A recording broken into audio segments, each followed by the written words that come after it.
ठीक है, जैसे आपने पढ़ा आज तक कि फिजिकल प्रॉपर्टी, केमिकल प्रॉपर्टी, है ना, बायोलॉजिकल प्रॉपर्टी, उसी तरह से कोलॉइड्स के 3 प्रॉपर्टी है।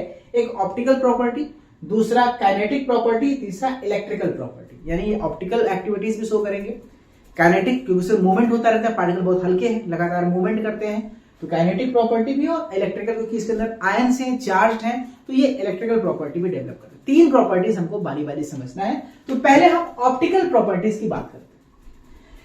ऑप्टिकल प्रॉपर्टी में ये टिंडल इफेक्ट या फैराडे इफेक्ट शो करता है। अब टिंडल इफेक्ट क्या है, टिंडल इफेक्ट क्या कहता है? टिंडल भैया कहते थे कि जाल, अगर मान लीजिए कि हमारे पास कोई सोल्यूशन है, ठीक है, इस तरह से हम बना लेते हैं, हमारे पास कोई एक कंटेनर है जिसमें हमारा कोलाइडल सोल्यूशन भरा हुआ है, ये हमारा मीडियम है, और उसमें बीच बीच में हमारे पास पार्टिकल जो है डिस्पर्स है। तो उन्होंने कहा कि जब हम यहां से टार्च मारेंगे ना, जब यहां से हम लाइट पास करेंगे, तो जिस एरिया से लाइट पास होगी वहां पे जो ये कोलाइड के पार्टिकल होते हैं वो चमकते हैं। टिंडल इफेक्ट यही है कि जब भी हम लाइट पास करते हैं तो ये जो पार्टिकल जो है वो चमकते हुए दिखाई देते हैं जहां से लाइट पाती, क्योंकि ये पार्टिकल लाइट को एब्जॉर्ब करके लाइट को डिस्पर्स करते हैं, वापस भेजते हैं, एमिट करते हैं, तो हमको चमकता हुआ दिखाई देता है। तो इसी को टिंडल इफेक्ट कहते हैं। तो ये एक तरह का ऑप्टिकल प्रॉपर्टी को देखने की बात हो रही है। वहीं पे बात करते हैं कि जब narrow beam of light is pass through dispersion path of light become illuminated, यानी जब भी हम किसी कोलाइडल सॉल्यूशन से कोई लाइट पास करते हैं तो हमें पार्टिकल्स जो है वो राइट एंगल पे चमकते हुए दिखाई देते हैं। ये हमारा टिंडल इफेक्ट या फैराडे इफेक्ट है। वहीं अल्ट्रा माइक्रोस्कोपिक प्रॉपर्टीज क्या है कि जब हम कभी इस कोलाइडल सॉल्यूशन को पीछे कोई डार्क कलर, यानी भाई लाइट कलर के पार्टिकल हैं, पीछे डार्क बैकग्राउंड लगा देंगे तो पार्टिकल्स हमें हल्के हल्के चमकते दिखाई देते हैं। ये हमारा अल्ट्रा माइक्रोस्कोपिक इफेक्ट है। वहीं पर इलेक्ट्रॉन माइक्रोस्कोपिक, इसके आधार पर हम साइज, शेप, स्ट्रक्चर कोलाइड का पता कर सकते हैं। ठीक है, लाइट स्कैटरिंग मेथड क्या है? लाइट स्कैटरिंग की प्रॉपर्टी है कि किसी भी कोलाइड का वेट कितना है, तो उसको चेक करने के लिए हम लाइट स्कैटरिंग, उसकी वेट क्या है, उसका साइज क्या है, पार्टिकल शेप क्या है, ये पता करने के लिए हम लाइट स्कैटरिंग मेथड इस्तेमाल करते हैं। इसमें होता क्या है कि सोल्यूशन लीजिए कोलाइडल और उसके ऊपर से लाइट डालिए, तो जब लाइट पड़ेगा पार्टिकल से तो कुछ लाइट को एब्जॉर्ब करेगा और कुछ फेंकेगा, डिस्पर्स करेगा, तो वो दूसरे पार्टिकल से टकराएगा, वो तीसरे से टकराएगा, और इस तरह से पूरे सोल्यूशन में लाइट स्कैटर्ड होती है, लाइट बिखरती है। तो किस एंगल से है, कितना एब्जॉर्ब हो रहा है, क्या टर्बिडिटी है, इसके आधार पर एक फार्मूला इस्तेमाल करके I = 10 exponential factor minus EI, इसके बेसिस पे हम आराम से मॉलिक्यूलर वेट कैलकुलेट कर सकते हैं किसी भी पार्टिकल का जो कि हमारे कोलाइड्स, ये इस्तेमाल करके इस मेथड को, लाइट स्कैटरिंग मेथड को। तो ये सिंपल से बस नाम जानिए कि कौन कौन सी प्रॉपर्टीज है। तो क्या देखा आपने? लाइट स्कैटरिंग आपने जाना, टिंडल इफेक्ट जाना, और इलेक्ट्रॉन माइक्रोस्कोपी, ये 3 बेसिकली प्रॉपर्टीज हैं। ऑप्टिकल प्रॉपर्टी है किसकी? कोलाइडल की। अब हम आते हैं इसके काइनेटिक प्रॉपर्टी की। काइनेटिक प्रॉपर्टी का मतलब क्या होता है? मूवमेंट करता है, गति करता है, गतिज ऊर्जा होती है, इसे काइनेटिक प्रॉपर्टी कहते हैं। उसमें पहली प्रॉपर्टी है ब्राउनियन मूवमेंट। ये क्या होता है ब्राउन मूवमेंट? ब्राउन मूवमेंट कहते हैं भाई, अगर इसको समझिए, अगर हम यहां से समझाने की कोशिश करते हैं आपको, तो ब्राउनियन मूवमेंट क्या होता है, इसको समझने के लिए आपको समझना है कि भाई हमारे पास कोई कंटेनर है, उस कंटेनर में, ये हमारा कंटेनर में हमारा भरा हुआ है कॉन्टिन्यूअस स्पेस, और इसमें हमारे कोलाइड के पार्टिकल्स यहाँ पे हैं। तो इन्होंने कहा कि कोलाइड के पार्टिकल इतने हल्के होते हैं कि एक दूसरे से टकराते हैं। ये इससे टकराएगा, फिर ये इससे टकराएगा, फिर ये इससे टकराएगा, फिर ये इससे टकराएगा, फिर ये इससे टकराएगा, और आपस में टकरा कर एक दूसरे को अपनी एनर्जी ट्रांसफर करते हैं, और ये लगातार मूवमेंट करते रहते हैं, और इसीलिए ये स्टेबल बने रहते हैं। अगर ये मूवमेंट नहीं करेंगे तो सारे पार्टिकल नीचे बैठ जाएंगे, तो ये अनस्टेबल हो जाएगा। तो ये जो लगातार मूवमेंट कर रहे हैं, इसी को ब्राउनियन मोशन कहते हैं, क्योंकि साइंटिस्ट ब्राउनियन ने सबसे पहले इसको पता किया था, ब्राउन ने। इसे ब्राउनियन मोशन कहते हैं, क्योंकि मोशन की बात हो रही है, इसलिए हमारी कौन सी प्रॉपर्टी है? ये हमारी काइनेटिक प्रॉपर्टी है। तो ब्राउनियन मोशन है। रॉबर्ट ब्राउन ने इस थ्योरी को प्रपोज किया था कि पार्टिकल जब भी डिस्पर्स मीडियम में रहते हैं तो एक दूसरे से टकराते रहते हैं, और टकरा करके मूवमेंट करते रहते हैं, इसीलिए वो डिस्पर्स्ड बने रहते हैं। डिफ्यूजन एक फिक्स का फर्स्ट लॉ है। फिक्स का फर्स्ट लॉ क्या कहता है कि D = RT/6 μ Rn0n under pi by √3/4 pi -n/3 ये फॉर्मूला याद कर लीजिएगा। बेसिकली इन्होंने क्या बताया था कि किसी भी कोलाइड पार्टिकल का वेट पता करने के लिए, जैसे वहां पर उन्होंने लाइट स्कैटरिंग मेथड दिया था, वैसे यहाँ पे काइनेटिक में फिक्स्ड ने नियम दिया है कि फिक्स के फर्स्ट नियम के अनुसार इस फॉर्मूले का इस्तेमाल करके हम किसी भी पार्टिकल का जो मूवमेंट हो रहा है उस मूवमेंट के आधार पर उसका वेट कैलकुलेट कर सकते हैं। तो बस याद रखिए, फिक्स फॉर्मूला किसके लिए है, मूवमेंट के आधार पर वेट कैलकुलेट करना। ये किसके लिए था, लाइट स्कैटरिंग के आधार पर वेट कैलकुलेट करना। फॉर्मूला है जहां पे m मॉलिक्यूलर वेट है, v partial specific volume, n0 viscosity of solvent है, r मोलर गैस कांस्टेंट है, t absolute temperature, r radius of the spherical और n जो है अवागाद्रो नंबर 96,500 जो आसपास होता है, 0.62 आपको याद होगा आपको। ठीक है, ये हो गया। तो ये ओवरऑल आपका हो गया क्या नाम है आपका ये। अब इसमें और प्रॉपर्टी है, इसी में आता है हमारा ऑस्मोटिक प्रेशर। तो हम कैलकुलेट कर सकते हैं ऑस्मोटिक प्रेशर भी किसके आधार पर, काइनेटिक प्रॉपर्टी में। तो ऑस्मोटिक प्रेशर क्या होता है, किसी भी मॉलिक्यूल में कितना भाई होता क्या है, पार्टिकल्स जब सोल्यूशन के अंदर हैं तो उसके पार्टिकल आपस में टकराते हैं और दीवार पे जो प्रेशर क्रिएट करते हैं वॉल पे, उसे हम ऑस्मोटिक प्रेशर करेंगे ड्यू टू ऑस्मोसिस प्रोसेस। इसको कैलकुलेट करने का फॉर्मूला है P = C/mRT। बस ये फॉर्मूला याद करना है। तो ऑस्मोटिक प्रेशर कैलकुलेट करने का फॉर्मूला क्या है, P/C/mRT। क्या फॉर्मूला है, ये एक काइनेटिक प्रॉपर्टी है। तो P ऑस्मोटिक प्रेशर है, C कंसंट्रेशन ऑफ ग्राम पर सॉल्यूट पर लीटर, यानी हम कह सकते हैं उसका molar concentration, M molecular weight है, R गैस कांस्टेंट है, T एब्सोल्यूट टेम्परेचर। वहीं पे सेडिमेंटेशन रेट और विस्कोसिटी भी हम काइनेटिक प्रॉपर्टी से कैलकुलेट कर सकते हैं। ये भी कोलाइड्स की काइनेटिक प्रॉपर्टीज है।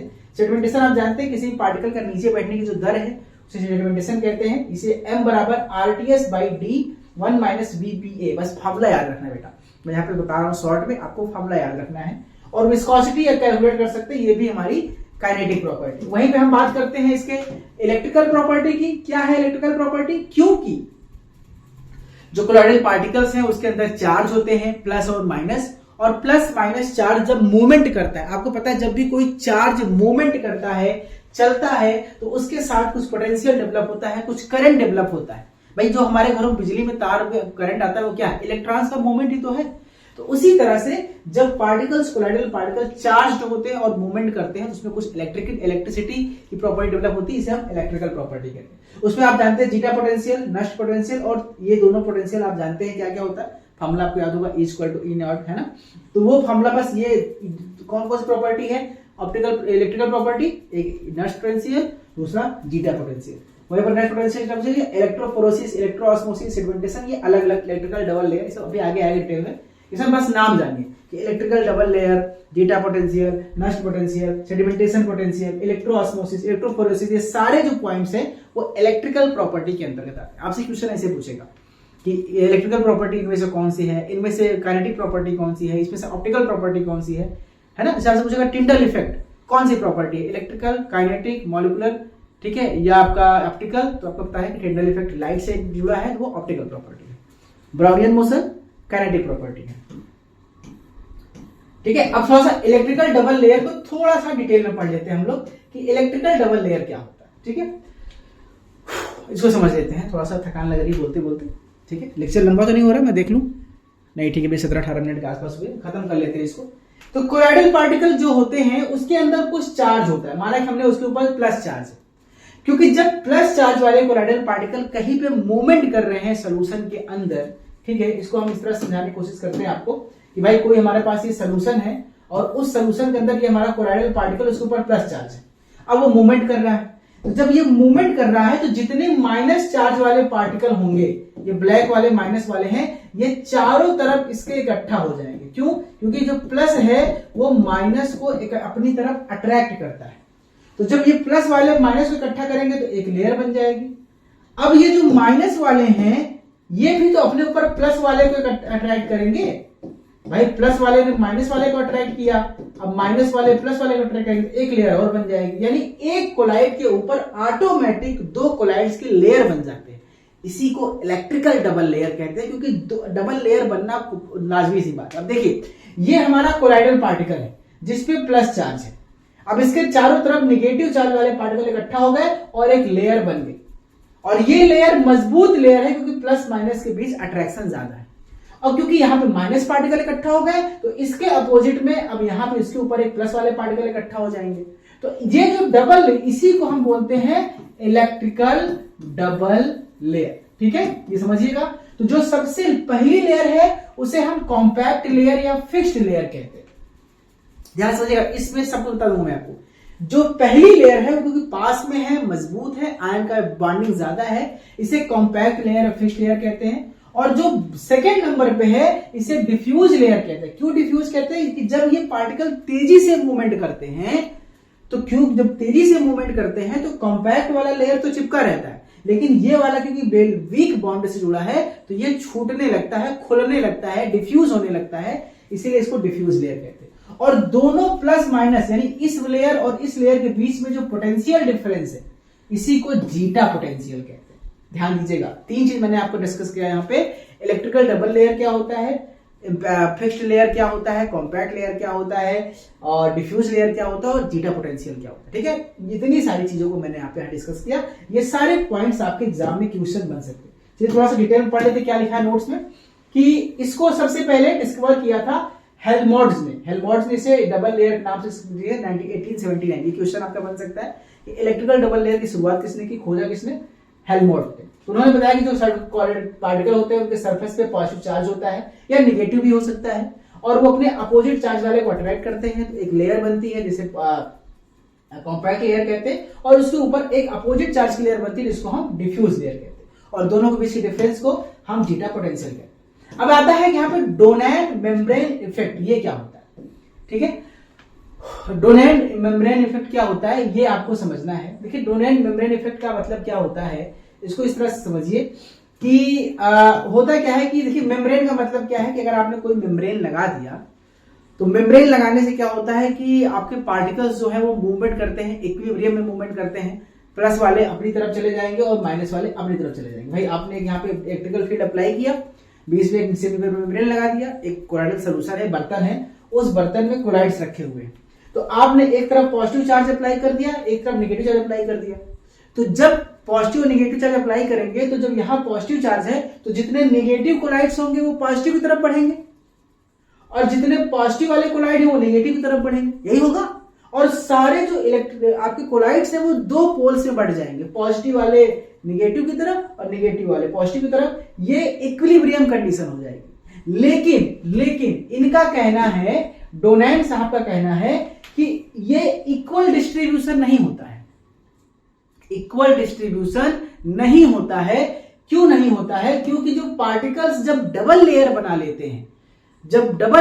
लेते हैं तो वो चार्ज पार्टिकल इतने बड़े स्ट्रक्चर बना लेते हैं कि वो सेमी परमेबल मेम्ब्रेन को पार ही नहीं कर पाते हैं।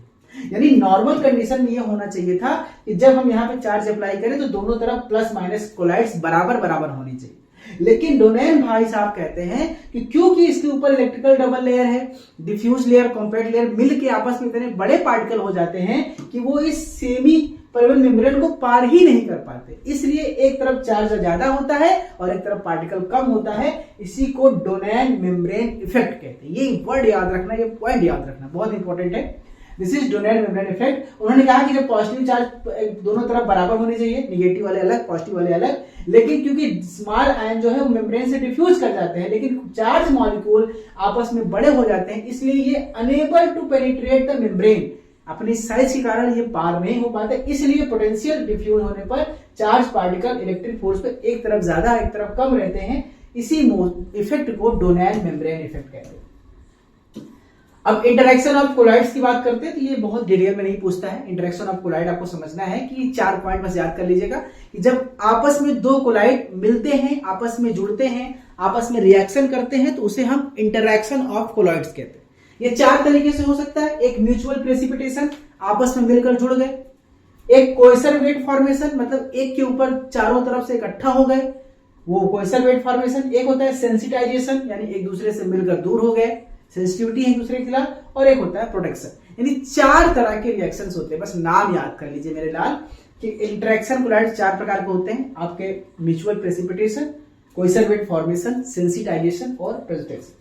अब स्टेबिलिटी ऑफ कोलाइड्स की बात करते हैं। कोई भी जो कोलाइड है जो हमने बना के रखा है, जिसको हम बेचने जा रहे हैं एज अ फार्मास्यूटिकल ड्रग के फॉर्म में, इंजेक्शन के फॉर्म में, फ्लूइड के फॉर्म में, उसको स्टेबल रखने के लिए 2 पैरामीटर है। एक तो चार्ज, जो प्रेजेंस ऑफ चार्ज है, और दूसरा प्रेजेंस ऑफ सॉल्वेंट। यहाँ पे चार्ज कर देना, चेंज हो गया है। तो चार्ज और सॉल्वेंट कौन सा प्रेजेंट है उस पर डिपेंड करता है कि उसका सॉल्वेबिलिटी कितनी होगी। ये बस आपको समझ, बहुत डिटेल नहीं जानना है। ठीक है, लायोफोबिक कोलाइड और लायोफिलिक कोलाइड की बात करें तो मेनली जो लायोफोबिक कोलाइड की स्टेबिलिटी है वो इसके इलेक्ट्रिकल डबल लेयर पे डिपेंड करती है, और उसके साथ साथ वो थर्मोडायनेमिकली अनस्टेबल होता है और वो एग्रीगेट बनाते हैं।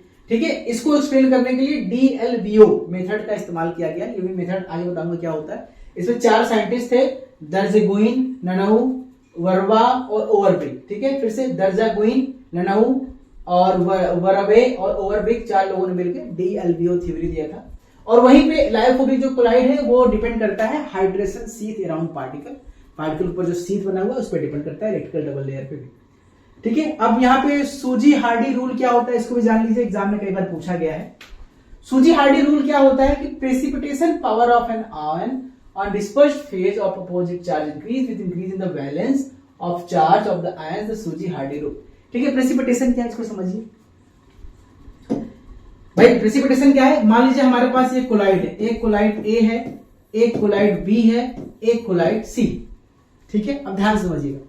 अब ये कोलाइड के ऊपर जैसे ही हम कोई इलेक्ट्रोलाइट डालेंगे, मान लीजिए कि हमने NaCl ये इलेक्ट्रोलाइट डाल दिया, इसका ये इस तरह से है, तो अब इसके चारों तरफ जो है ये जो आपका NaCl या इलेक्ट्रोलाइट है वो आके इकट्ठा हो जाएगा और आपस में मिलकर ये एक प्रेसिपिटेट बना लेते हैं। इसी को हम कहते हैं प्रेसिपिटेशन।